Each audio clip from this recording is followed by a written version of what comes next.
Jerry and Charlie riding through the airwaves, bringing you the heat.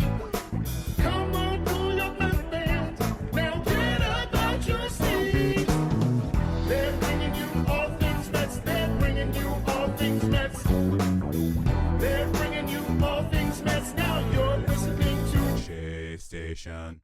Today is Wednesday, October 2nd. The New York Mets are up 1-0 in the wild card series against the Milwaukee Brewers. They are one win away from advancing in the postseason for the first time since 2015, nearly a decade ago. It's a big day in Mets fandom. I'm Jack, aka Jolly. Joining me from his hotel room is Jerry Blevins, who was on the call on SNY yesterday for quite a while. Jerry, how we feeling? Lovely, man. You nailed it. They are up. It's huge. The team that wins the first game, it's like 88% in a 3-game series.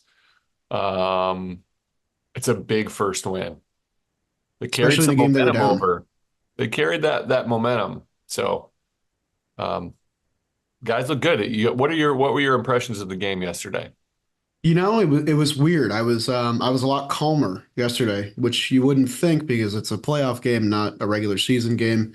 But it was switched for me because you're fighting to get in, now you're actually in. And like you said, it just felt like they were going to carry the momentum over. They went down early, 2-0, and that inning could have been a lot worse and completely changed the tone of the game. But when it ended up just being 2 runs, I was like, this is the kind of game they win a lot. Actually, Sarah Langs posted a really cool stat that I'm She going always to does. read off. She's just the things that she thinks of, I never think of to look up. She's brilliant. The Mets were the second best team in baseball this year, record-wise, when they surrendered the first run of the game. I think they had here it is. They had a 407 win percentage, which doesn't sound good, but the only team that was better was the Phillies, 27-38. So when they went down, I had the feeling as a fan of like, oh wait, this is perfect because this We've is when seen they're at this their before. best. Exactly. And that's exactly what happened. Yeah. You're right. I think putting up that zero. Freddie Peralta looked really good. We'll talk about some of the managerial choices in a little bit, but Severino made adjustments, man. This is what a veteran guy does. They were swinging heavy first pitch. I think they swung at like 56% of first pitch. William Contreras, I don't have my notes in front of me. I had this written down. I think it was 31% swing at first pitch in his season, this season. He swung at all 5 first pitches and put a lot of them into play. These guys came, they had a game plan to attack, and it got to Severino a little bit early, and he made those adjustments. He started throwing that cutter that he's pretty much abandoned over the last month of the season. He said, look, I'm going to give them what they want. And then what a cutter does is it looks like a fastball, and then at the last second, it moves just this much mostly. And when you're trying to hit the first pitch and you think you get a fastball, that's weak contact. And he started to take advantage of some of that. You know, the offense is the reason he got to pitch 6 innings, because in a playoff game, you know, you go down 2-0 and then down 4-2. A lot of times you got to bring in a guy to shut that down, but the offense answered. Every time the Brewers scored, the Mets scored more. And so it allowed him to get length. It was just really, really solid performances. I'll let you go like observance, but I wrote down like some key facts so that I'll get to some nice things. Yeah, I mean, just some quick thoughts on Sevy. I mean, for one, if you're a numbers guy like me, you'll be happy to know one of the runs that he gave up got credited as an unearned run. So now you get a quality start. Cool. I don't know Whatever. why. I think it was the Vientos shallow ball in the first inning. It wasn't that. It So was then I don't know what it was. It was the Tyrone Taylor bobbled a ball on a single. And let the runner advance. Yeah, but the runner was on first, and he ended up getting to third. He was already going to third. Right. So it allowed the runner, the hitter, to get to second, but they gave him a double, a single, and an error. So it was a weird scoring choice. He did bobble the ball, but it didn't matter. Good for Sevy, 6-3. I was gonna say, yeah, we take those. I don't care how you want to figure it. 6 innings, 3 earned Absolutely. runs. Happy for That's what I Sevy. said. I was Yeah, like, good for cool. Sevy. I'm fine with that. Yeah, I mean, for him to battle back, I mean, it looked so similar to his first start of the year, which was against this Brewers team where he gave up, I think, 11 hits, tons of strikes, but they were just all over him. And it looks like they had the exact same game plan of like jump on him early. We know his fastball is hot. He was thrown at 98, but it's straight. And if he's not locating it well, you can tattoo it. They're really doing that for him to get out of that first inning with only 2 earned runs. He gave up the runs later, but that I think set the tone going forward that this is a team that's going to battle in this game and not let things get away from them. Um, as for the offense, I mean, we haven't really touched on it too much yet because Sevy, I think, was a big part of this game, him giving the Mets that length with such a short bullpen, a bullpen that got a full day of rest, by the way, pretty much. Um, Jesse Winker, with the bad back and a really bad performance in September, I think he went 3 for 42 in September, got relegated to the bench in the biggest regular season series of the year, gets the start in the wild card game. And I think a lot of people, including myself, were like, I know he's got good numbers against Peralta, but this feels, iffy. He hasn't looked great. We know that he's a little bit injured. And instead, Mendoza knows what he knows, man. He goes with his heart, and Winker comes up with that big triple, giving the Mets the lead early, um, setting the tone going forward. Peralta looks great after that inning. He retires 9 in a row. He starts to cruise. And I watched a lot of Peralta this year because he was my pick for Cy Young, so I kept tabs on his progress. And I had seen him, go 6 or 7 after having these rocky starts. Him and Sevy are very similar pitchers, not so much an arsenal, but like their approach, what they thrive at, how they settle into games.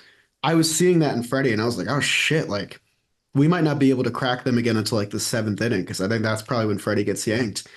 And then after the 4th, Pat Murphy pulled the plug, and we were all shocked in the Stream Lounge. A lot of Mets fans I talked to were shocked by it. I'm still pretty shocked by it. I know the Brewers are a bullpen team, but why not save your bullpen for, potentially a 2-game sweep? And instead, he opts to go to his strength early, and that's where the theatrics really kick in this game. Yeah, man. Pat Murphy probably going to win NL Manager of the Year over Probably. Mendoza, over Snit, who Snicker always gets overlooked in Atlanta, and that team got decimated by injuries to their best players. Even Mike Schultz probably got a case too. That's true, yeah. But Pat Murphy's probably going to win. That's my thought, and deservedly. But he Yeah, got outmanaged last big night, big time. time. I'll start with Mendoza.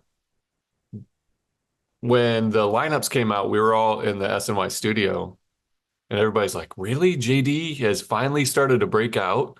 Winker, I know he has good numbers. He has like I think over 1,000 OPS against Freddie Peralta. Or it's definitely in the nines and a pretty good sample size. One of the only guys that has positive numbers. And I was sitting there, I was like, if not now, when are you ever going to start him? And if you need him, this is what Mendoza does so well, is he puts guys in a position to be successful.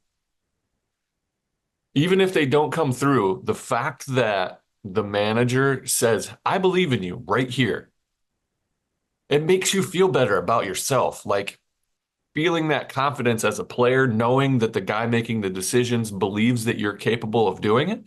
It's crazy to say how much it weighs on you, but I played for managers and coaches that like you can tell that their confidence in you is really shaky, and that shit, you feel that in your bones. And so when a manager has your back, I thought it was a great move. And again, player performance makes the decision look smart. But then once he pulled Freddie Peralta and a lefty came in, JD Martinez now gets to pinch hit in an advantageous position, even though Ashby throws 99-mile-an-hour sinkers. But it's a better suited matchup for JD Martinez in a big situation. So that's a huge moment. Having Pat Murphy pulling Freddie Peralta after 68 pitches through 4, he retired 9 in a row, in the post-game conversation, they asked Pat Murphy about pulling him. He didn't know he had 9 in a row. which is unacceptable. He said, "Oh, hard contact. It didn't feel like that." Well, the last few, he was locked in, and this Freddie Peralta has really good stuff. Did you Like, hear what Freddie said after the game too? So they asked Freddie the same thing, and he said, "I don't know why this keeps happening. It's happened before. I don't know why. I felt good, like all the and like you could tell that he was exactly what you said, dejected. He felt like his manager didn't believe in him, and that affected the whole course of the game." yeah, man. And then all of a sudden, like their bullpen is the best in the National League, second best, only to the Guardians, whose theirs is unreal. Yeah. But it changes you, that thing. But it was a bad choice, and the Mets immediately took advantage of it. I was just going to say something else. There's a lot to talk about. Yeah. So Mendoza then allows Sevy. So after 4, Mm. they're down 4-3. They're down 4-3 after 4 innings. They go to Sevy in the dugout and say, "You're probably done." He goes, because we need zeros, and it's a better option if a bullpen guy comes in the first time through the lineup to throw up a 0 because it's a tight game and it's the playoffs. Sevy knew that, but they told him, like, "Hey, pay attention though, because if the offense puts up some runs, it might still be you." So that open line of communication, you never want to be surprised by either getting taken out of the game or going into the game. I've had it where they've shaken my hand. You shut down that locked in mentality, and then all of a sudden they're like, "Oh, you're going back out." You're like, "What? I can't turn that back on." They had that open line of communication with Severino, like, "Hey, you're probably done. Stay along the game." They put up a huge 5 spot that allows Sevy to go back out. It's the right call to take him out if it's still 4-3. It's the right call to put him back in if it's 5-4, because the bullpen needed a rest. So he ends up going 6 strong, wonderful. And then Budo comes in, looks dominant. There was a lot of talk in the SNY about letting him go 3 innings save. I would have been okay with that understanding too, but he only threw 25 pitches. So he's probably, if he's not available tonight, which they haven't thrown him back to back, he'll definitely be ready to go Thursday. I think he'll be up tonight. Just kind of, they'll try to avoid him, but if they need him, they need him. And then Stanek looked dominant, throwing strikes. He looked great. I mean, the bullpen threw 3 innings of no-hit baseball. Just no worry whatsoever. It wasn't high leverage. It never had a doubt in our minds. Like, that was huge. Maton didn't have to sniff the mound. Diaz got to eat seeds and kick back. Like, just a brilliant performance. So the other note that I wanted to say is this offense did it without Lindor. Like, Lindor had good at bats, but he didn't carry the team like he has in the past. Huge note. The way they pitched Alonso was interesting to me, because Winker's right behind him. They're like, all right, Winker's 3 for 42, and JD Martinez is probably going to hit for him is, the same kind of slump in September. We're not going to face Pete Alonso. He walked 3 times intentionally once. And then the guys behind him stepped up and did their thing. Marte looked great. Iglesias, huge at bat, like just a brilliant top to bottom performance. Yeah, a couple things I want to piggyback on before I dive into that big inning, which was, the story of the game. One, letting Sevy go 6 was, I think, huge for his confidence. I mean, I think that he's a bulldog kind of competitor, and for him to get that under him, because, in a perfect world, he's going to make another playoff start down the line in the DS. You want his confidence up. I think it was big for that reason. 2, Budo and Stanek going 9 up, 9 down with 4 punch outs, and you don't even have to tip your hand of your A bullpen in game 1 is unbelievably massive. I don't know if you've seen Ryan Stanek's playoff numbers. Dude's built for the stage. He was on a lot of those Astros teams. He's gotten a lot of experience. But Jose Budo, I mean, what a story for him. His first multi-inning outing in quite a long time, and he looked like he owned the meat of the order in the Milwaukee lineup. He started with 2 and ended with 7, I think, because he struck out Hoskins. That's about as tough as it possibly could have gotten for him, and he handled it with ease. Um, I love what you said about the open line of communication because there's a world where Sevy goes for, and you have to work in Reed Garrett and possibly maybe Danny Young. Instead, you get to avoid that world completely, which is huge. And let's talk about that fifth inning. So Mets go down 4-3. The funniest thing about that inning, in my opinion, is how it started. Marte, who might get a start tonight because he looks like he's back. He looks healthy. He's swinging him out really well. He had the sac fly that he rocked to center field warning track.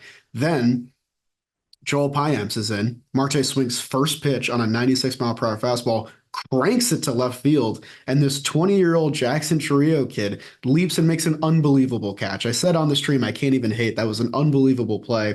He's feeling the momentum.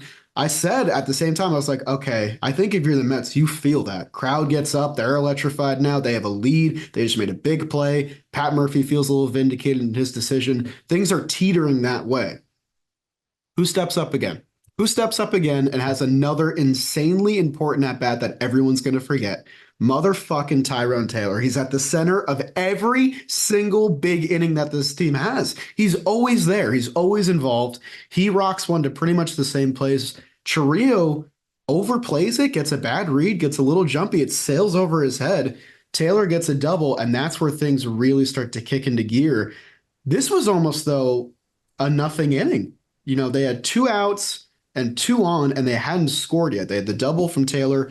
Alvarez walked, or excuse me, Lindor walked to get 2 men on. Iglesias goes first pitch, slashes one to the right side. Rhys Hoskins makes a great play. It admittedly a great play. He dives, corrals it, gets the ball, flips it.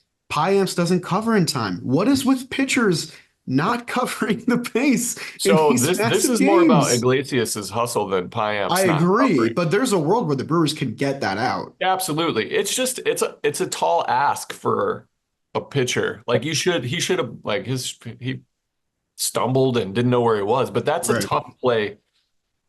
That's a tough play to be on the move running down the line to catch a ball and step on a base. You like we do it all the time. It's practiced, but it's still, you know, timing up your steps and trying to figure out where to go. And he could have got him. But again, Iglesias with another hustle infield single.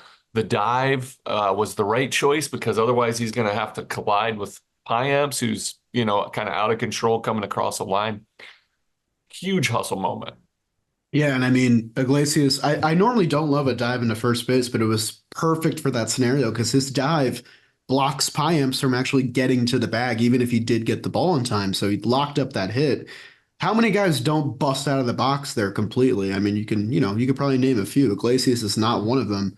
Dude, He's known for his hustle. I bet his home to first speed is faster than Trey Turner's. I bet you that was his fastest of the season too. He got Well, down the line I mean, so maybe quick. he does it every time though. Like I the way know. he swings, the way he hits the ball, he's immediately running. Like a lot of guys have this big finish and then they have to reset to run. He's like Ichiro out of the box, dude. I was thinking opposite hitting Ichiro because he But swings and like runs with his swing. yeah, he just stays like ready to go. It's like a pitcher to me.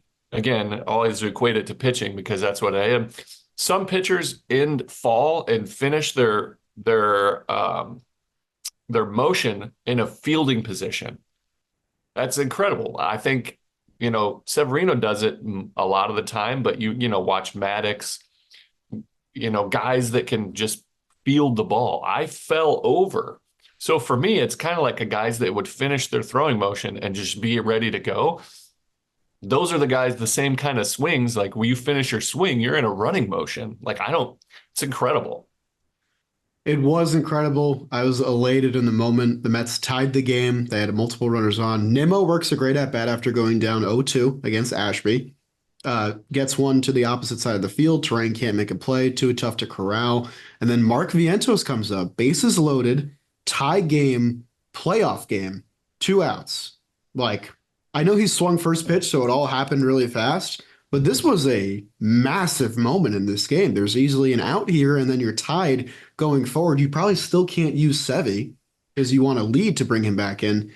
Vientos punches one to the right side, gets it into right field, 2 runs score. Mets go up 6-4. They walk Pete Alonso intentionally after a wild pitch, and then just as you said before, Mendoza can use his DH platoon, gets JD involved in the game. He brings home 2 more with his single.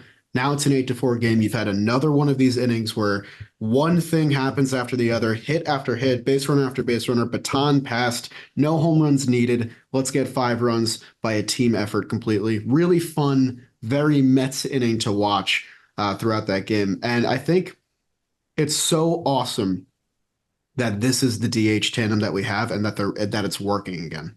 In 2022, every Mets fan's complaint was the combination of Ruff and Vogelback, and you can have your own stance on that.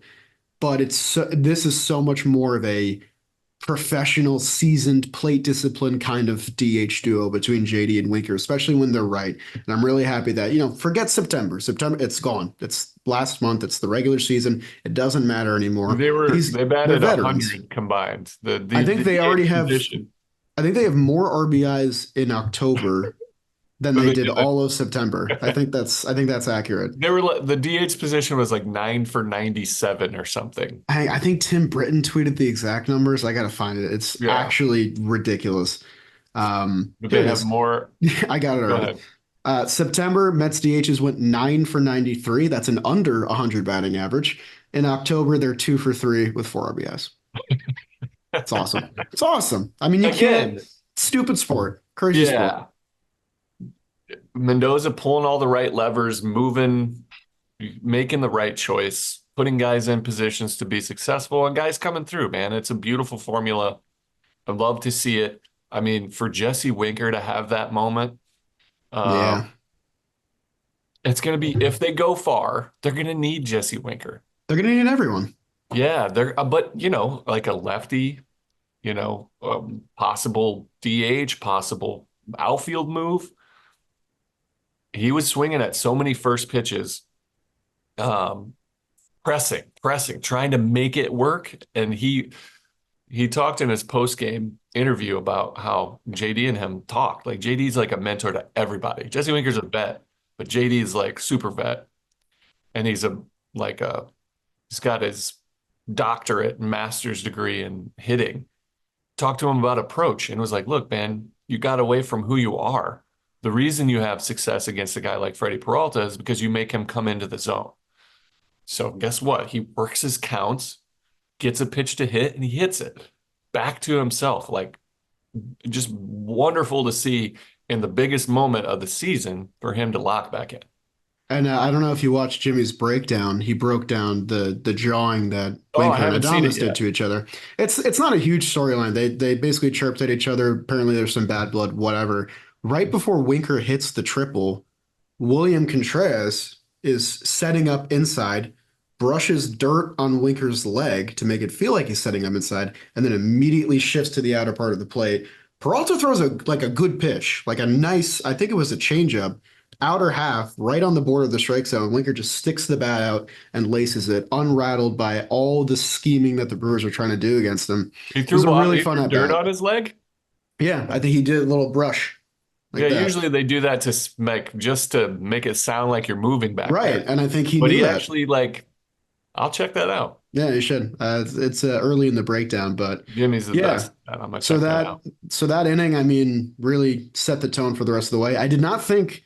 I think I said it multiple times on stream that the Brewers were not going to end the game with 4 runs. I fully had them putting something else together, and instead, man, they rolled over. I mean, it was over after that big inning. It looked like any semblance of whatever they had going before that 5-run inning was gone. I agree. I think they all felt the yankage of Freddie Peralta and were like, I think they did, what are we doing? What are we doing? And then you see what happens. I mean, Piamps, did he record it out? Piamps recorded, I think, 2. Ashby didn't record an out. Ashby's the one. Ashby got tattooed. With the nastiest stuff I've ever seen in my life. 3 hits and 2 walks, and he didn't get a single out. It's crazy. Lefty on 100, and then underrated story in this game, which I think I hate to rag on Murphy because I think he's a good human being. Like we said, it's part of the game. Using Savali, who I thought was getting the game two ball. I was fairly confident in that, either him or Tobias Myers. Savali comes in for long relief, looks great, threw nasty curveballs, just had a read on everybody, but he threw 3 innings, so he's out of commission at least until game three, won't be getting a start.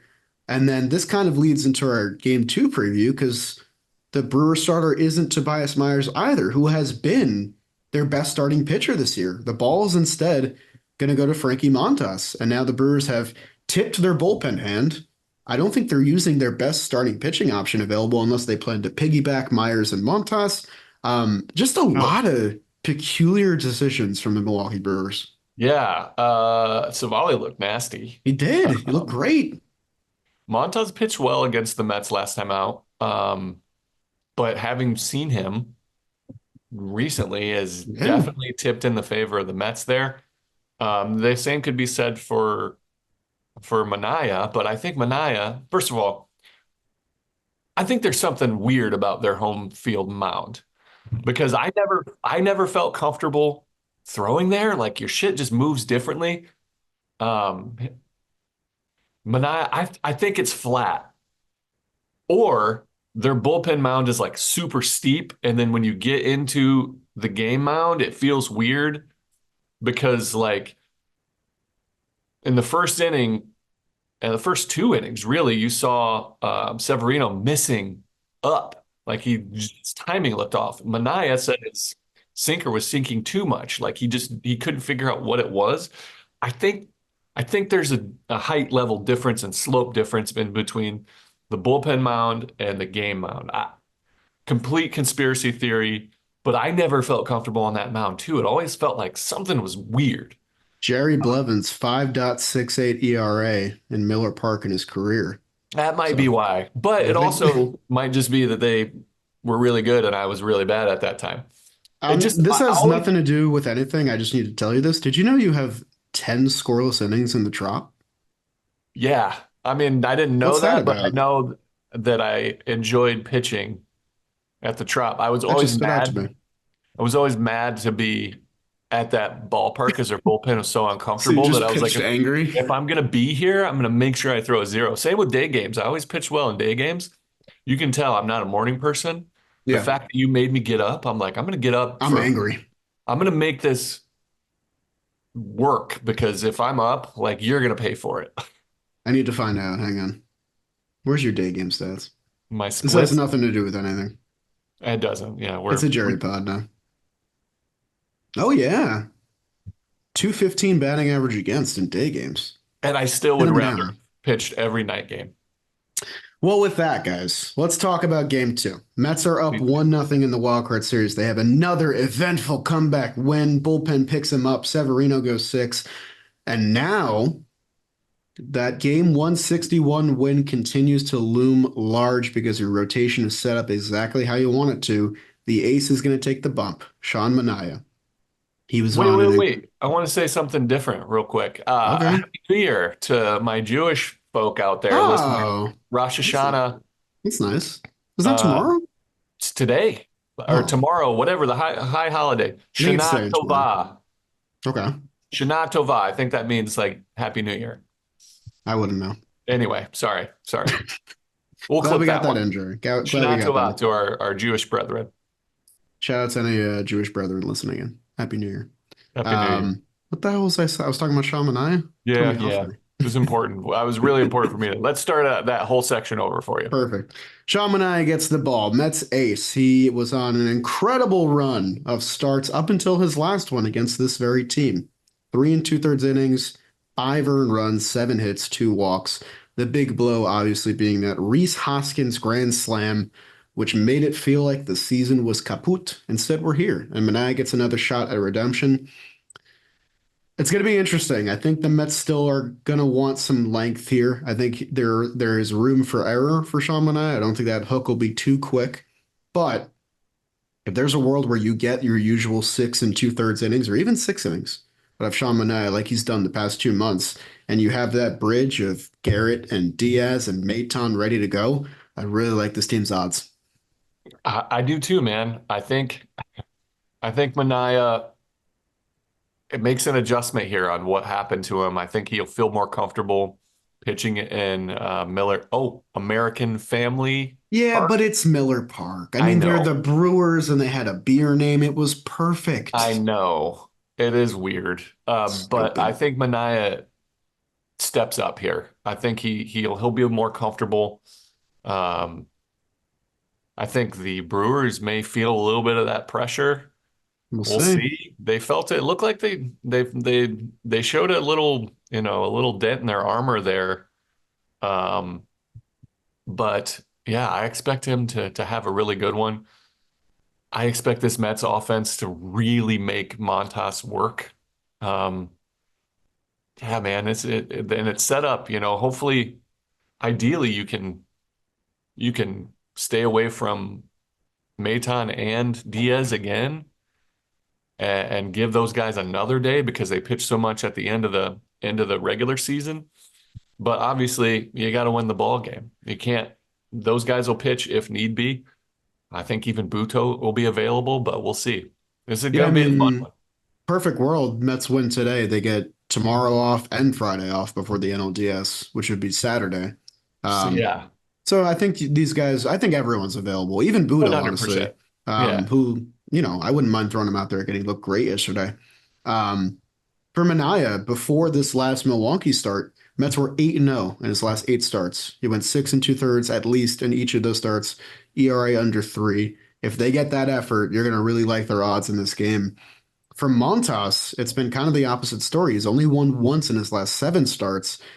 Last start was one of his better ones, but only 4 innings, 2 earned runs, didn't get a decision there. He hasn't finished 6 innings in a start since September 12th, about 4 outings.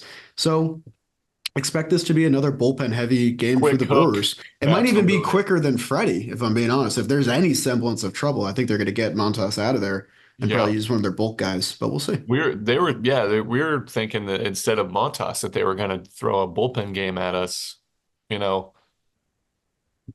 I guess you roll with your strengths when you have to, but again, Peralta was like their one starter that, he had another 200 strikeout year. Yeah. Um, he's good, and then they quick hooked him. So I mean, if the plan is Myers game 3 and the Mets win tonight and you get through the wild card series against the Brewers without seeing who I think is their best starting pitcher, what a massive victory that'd be for this team. For those who don't know, Myers threw 4 shutout innings against the Mets with 1 hit allowed, no walks, and 5 Ks last time out, and he looked great doing so. So to avoid him completely would be massive for this team. I have a feeling he'll be in the bullpen just in case.